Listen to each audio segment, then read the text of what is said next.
Ketika zaman Belanda, bahkan setelah proklamasi kemerdekaan 17 Agustus, saya punya orang tua adalah salah satu dari generasi Papua yang kemudian melarikan diri dari Pulau Papua ini karena melarikan diri dari kejaran Belanda. Tidak tahu mereka punya kesalahan apa.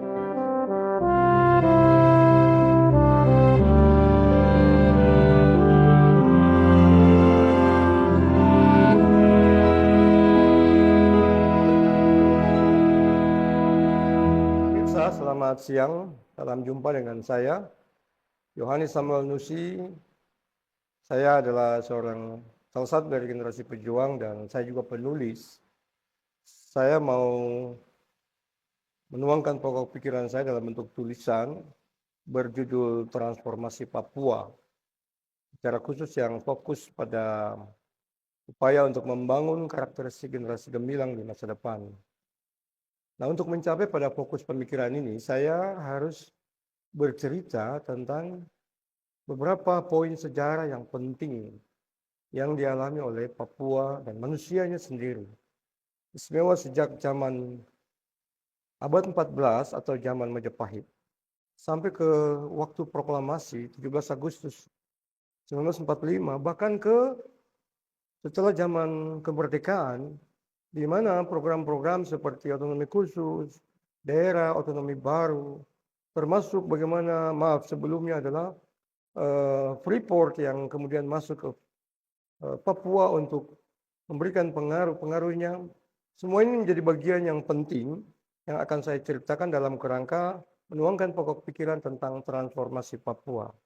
Nah, hari ini saya akan mulai dengan yang pertama dulu, yaitu secara khusus terkait dengan bagaimana sejarah Papua ini bisa terjadi dari era abad 14 atau zaman Majapahit sampai ke era kemerdekaan atau 17 Agustus 1945.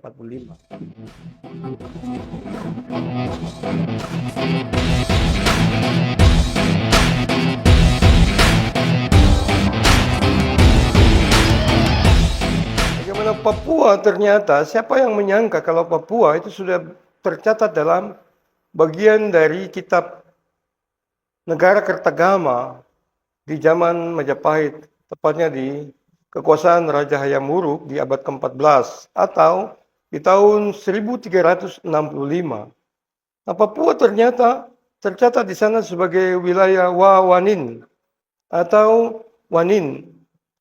Apa itu? Adalah bagian dari wilayah-wilayah di Indonesia Timur yang dikenal sebagai Wawanin.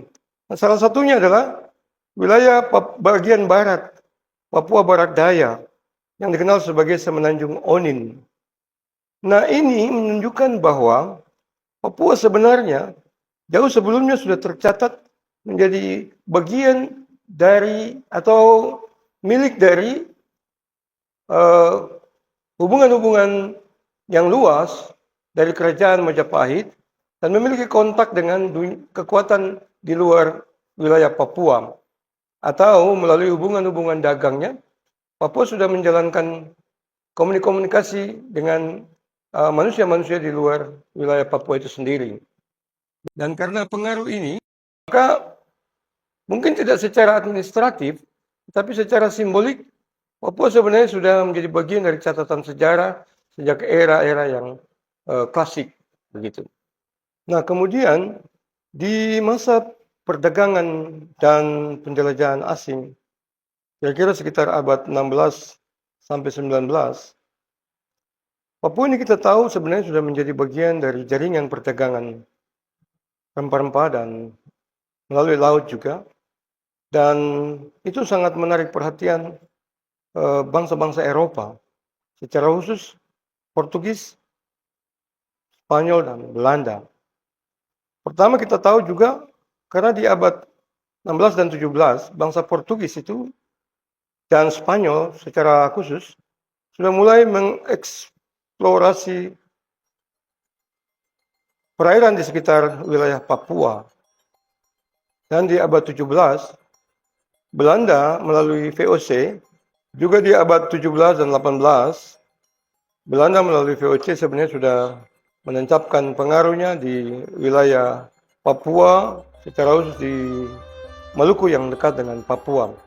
Dan Papua juga mulai dilihat sebagai wilayah yang penting dan strategis.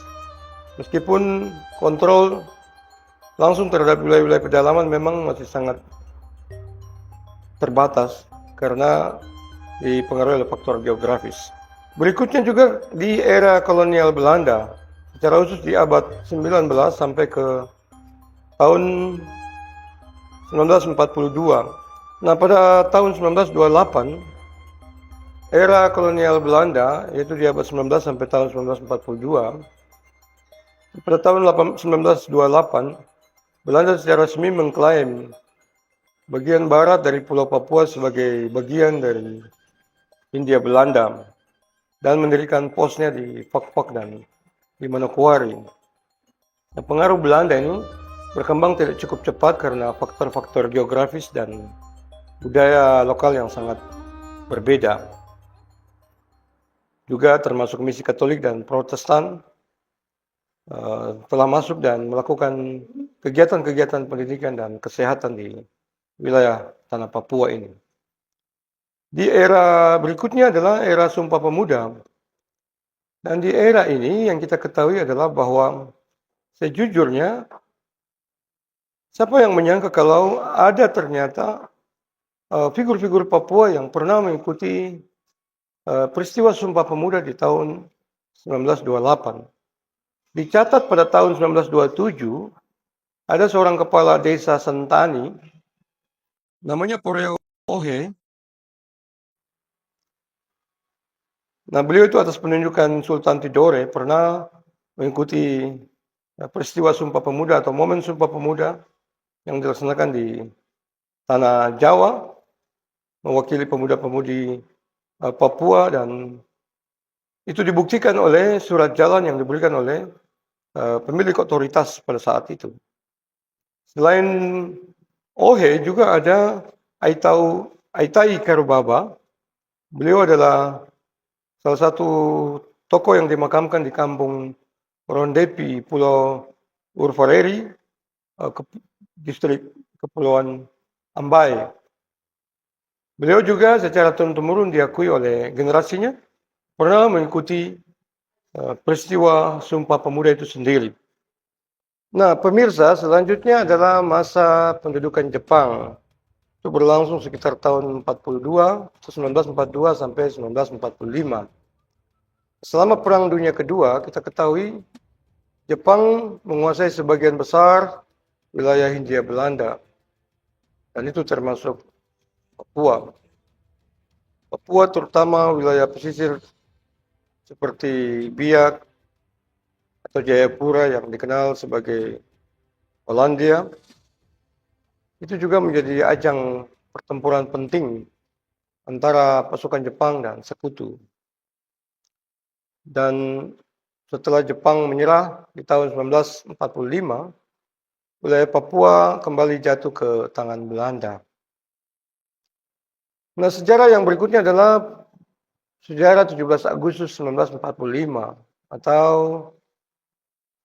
ketika Indonesia memproklamirkan kemerdekaannya pada 17 Agustus 1945, Papua Barat yang saat itu disebut sebagai Nuguni Belanda, itu dimasukkan ke dalam wilayah Republik Indonesia berdasarkan pandangan bahwa seluruh wilayah Hindia Belanda itu merupakan satu kesatuan. Namun, Belanda kemudian menolak untuk memasukkan Papua ke dalam Republik Indonesia dan tetap menguasainya hingga konflik politik dan militer itu terjadi sepanjang tahun-tahun berikutnya, dan dengan bahkan hingga ke praktek atau proses integrasi Papua ke Indonesia pada tahun 1969 melalui penentuan pendapat rakyat itu. Nah, pemirsa, bagian-bagian penting dari catatan sejarah sejak dicatat dalam kitab Negara Kertagama sampai kepada praktek penjajahan asing di Indonesia, bahkan ketika masa-masa penjajahan Jepang, bahkan Belanda sampai ke kemerdekaan, Papua ini sebenarnya sejak zaman Majapahit kita ketahui telah menjadi simbol dalam kitab negara Kertagama, menjadi bagian dari wilayah Nusantara ini sendiri, dan mengalami kontak dengan kekuatan-kekuatan di luar dirinya hingga tahun 1945 Indonesia mengalami dinamika peperangan dan konflik, bahkan kemerdekaannya. Papua menjadi bagian dari konflik politik antara Indonesia merdeka dan Belanda, sekalipun secara historis sebenarnya Papua sendiri sudah tercatat menjadi bagian dari wilayah Nusantara sejak era-era sebelumnya atau era-era klasik. Dan itu dibuktikan oleh catatan kitab negara Kertagama. Nah, bagian penting dari cerita sejarah, bagian pertama tentang kitab negara Kertagama ini adalah hal yang mendasar untuk kembali mengingatkan generasi Papua tentang pada dirinya sudah ada hubungan yang komunikatif dengan dunia luar, dan itu membuat dirinya sebenarnya tidak memiliki sebuah introvert yang luar biasa, sehingga tidak mengungkung dirinya pada keterbatasan-keterbatasan yang sekarang banyak dijalani oleh generasi Papua, rasa tidak percaya diri, rasa tidak mampu, rasa tidak bisa berkontribusi. Itu sebenarnya sesuatu alasan yang tidak mendasar. Sebab sudah sejak lama, sejak era-era klasik di perjalanan sejarah Nusantara ini, kita sudah mengalami kontak dengan orang di luar diri kita. Orang di luar pulau atau tanah Papua ini sendiri. Sebenarnya ini bisa menjadi sebuah kekuatan yang besar, yang bisa membangkitkan gairah rasa percaya diri kita sebagai generasi Papua. Kemudian juga masuk kepada masa-masa di mana penjelajahan bangsa-bangsa Eropa, Portugis, Spanyol, dan Belanda, itu juga mencatat bagaimana secara geopolitik kita di Papua, bahkan orang Papua ini sebenarnya tercatat sebagai sasaran strategis untuk mendatangkan atau dicekoki sebuah ideologi yang baru, sebuah wawasan orientasi yang baru, yang mampu menghilangkan kesadaran kita tentang kemampuan jati diri kita. Nah, ini hal yang tidak disadari oleh kebanyakan generasi. Begitu juga ketika datang kepada masa zaman Jepang, ketika Jepang menguasai kita, bagaimana kita bisa lihat banyak generasi-generasi Papua juga yang harus berlarian ke wilayah-wilayah Nusantara yang lain. Ketika zaman Belanda, bahkan setelah proklamasi kemerdekaan 17 Agustus, saya punya orang tua adalah salah satu dari generasi Papua yang kemudian melarikan diri dari Pulau Papua ini karena melarikan diri dari kejaran Belanda. Tidak tahu mereka punya kesalahan apa, tapi mereka harus mempertahankan hidup dengan melarikan diri.